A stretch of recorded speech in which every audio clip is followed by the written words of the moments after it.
Bonjour tout le monde, j'espère que vous allez bien. Alors, suite à mes deux dernières vidéos portées sur le corrigé d'un examen sur la chimie des hydrocarbures et fonctions monovalentes, sur cette vidéo, on va continuer la partie 3 de cet examen. Et donc, on va voir ensemble l'exercice 3 qui est le suivant. Alors, première question, quel est le produit principal qui se formera par action sur le benzène en présence de petit a CH3 CH2 CH2Cl, petit b CH3 3 fois C CH2Cl et petit c C6H5 CH2 CH CH3 entre parenthèses Cl. Et deuxième question, proposer une méthode de synthèse par la réaction de Friedel et Crafts de C6H5 CH2 CH2 CH3 qui évite la formation de l'isomère C6H5 CH CH3 x 2. Alors, commençons par la première question et le premier cas du petit a qu'il s'agit de l'action du chloropropane sur le benzène en présence du chlorure d'aluminium qui va jouer le rôle d'un catalyseur dans cette réaction qui est très connue et qu'il s'agit de l'alkylation de Friedel et Crafts. Donc, cette alkylation va conduire à la formation de l'isopropylbenzène. Alors, la question que vous allez sûrement vous poser, c'est pourquoi on forme l'isopropylbenzène et pas le propylbenzène tout simplement. Eh bien, pour vous répondre à cette question, j'ai décidé de vous détailler le mécanisme de cette réaction. Dans le mécanisme de cette réaction, le chlorure d'aluminium va intervenir comme un acide de Lewis puisqu'il peut être un accepteur d'un doublet d'électrons vu qu'il possède une lacune au niveau d'aluminium. Et donc la première étape du mécanisme va être une réaction d'acide-base de Lewis. Donc elle va conduire à la formation de ce carbocation plus l'aluminium qui va être lié à 4 atomes de chlore.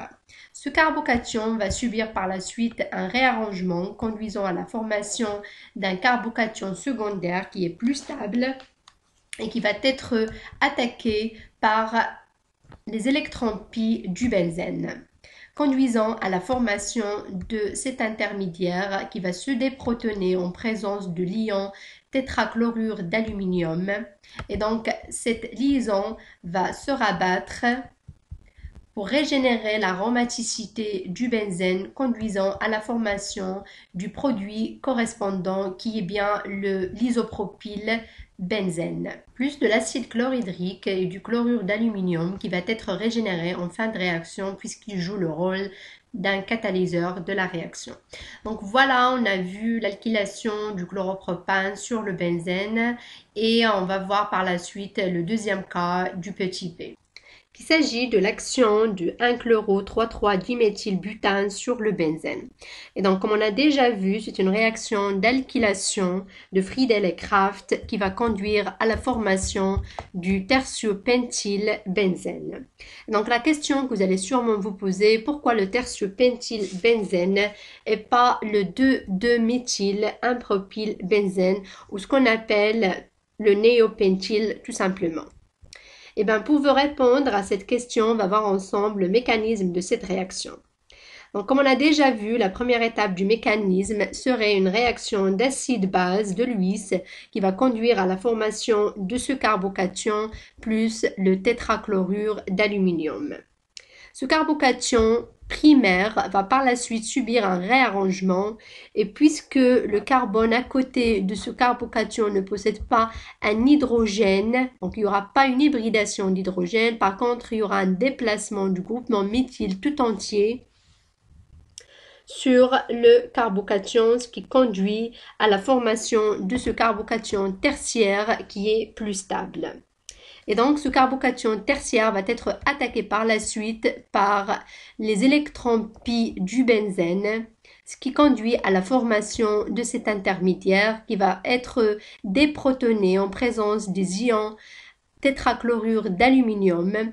Et ensuite, cette réaction va se rabattre pour régénérer l'aromaticité du benzène, ce qui conduit à la formation du produit correspondant qui est bien le tertiopentylbenzène plus de l'acide chlorhydrique plus le chlorure d'aluminium qui va être régénéré en fin de réaction puisqu'il joue le rôle d'un catalyseur comme on a déjà vu sur l'exemple petit a. Et finalement, on va voir l'exemple petit c qui s'agit de l'action du 2-chloropropylbenzène sur le benzène. On présente toujours du chlorure d'aluminium. Et donc, comme on a déjà vu, c'est une alkylation de Friedel et Crafts qui va conduire à la formation du propane 1,1-dil-dibenzène et non pas au propane 1,2-dil-dibenzène qui est le produit attendu normalement. Donc, pour vous expliquer ça, je vais vous détailler le mécanisme par la suite. Alors, si on regarde le mécanisme de cette réaction, la première étape, comme on a déjà vu précédemment, c'est la réaction d'acide-base de Lewis qui va conduire à la formation de ce carbocation secondaire plus du tétrachlorure d'aluminium.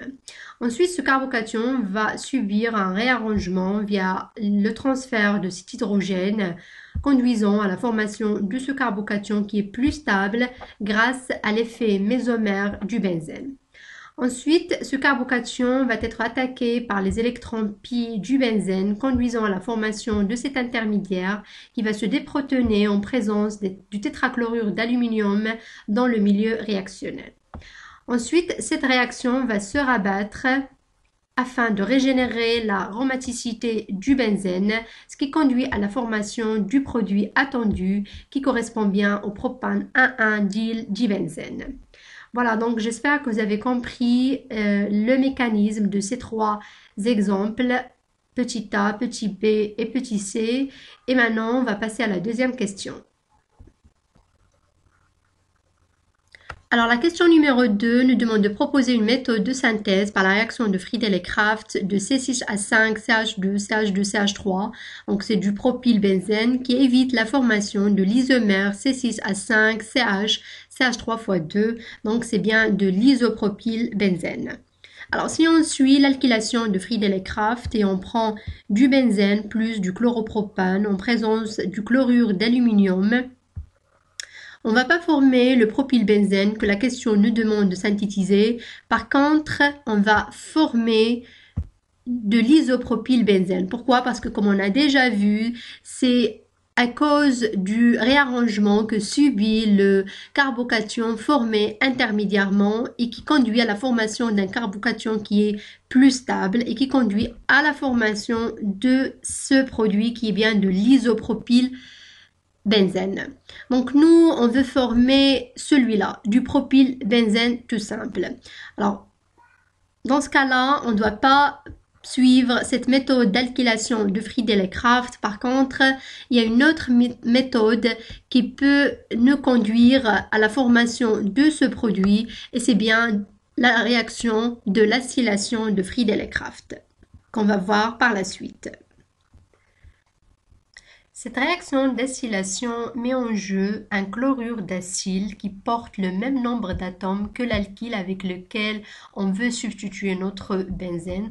Donc dans ce cas-là, on a 3 atomes de carbone, 1, 2, 3, voilà. Donc il s'agit du propionyl chloride. Donc on va le mettre avec le benzène en présence du chlorure d'aluminium et donc cela va conduire à la formation de cette cétone aromatique qui correspond au propiophénone. Ensuite, grâce à la réaction de la réduction de Clemmensen, donc il s'agit d'utiliser un amalgame de zinc avec du mercure en présence d'une source du proton comme l'HCl va conduire à la formation du produit correspondant qui est le propylbenzène. Voilà donc la méthode pour pouvoir synthétiser ce produit qui est le propylbenzène et pour éviter la formation de l'isomère isopropylbenzène. Voilà, j'espère que ça a été clair. N'hésitez pas à me contacter si vous avez des questions, si vous n'arrivez pas à comprendre un mécanisme ou si vous voulez que je vous fasse une autre vidéo qui parle du mécanisme de la réduction de Clemmensen ou autre mécanisme. Laissez-moi des commentaires et n'oubliez surtout pas de vous abonner à ma chaîne pour recevoir la nouveauté de mes vidéos. Je vous remercie beaucoup et je vous dis à la prochaine. Au revoir.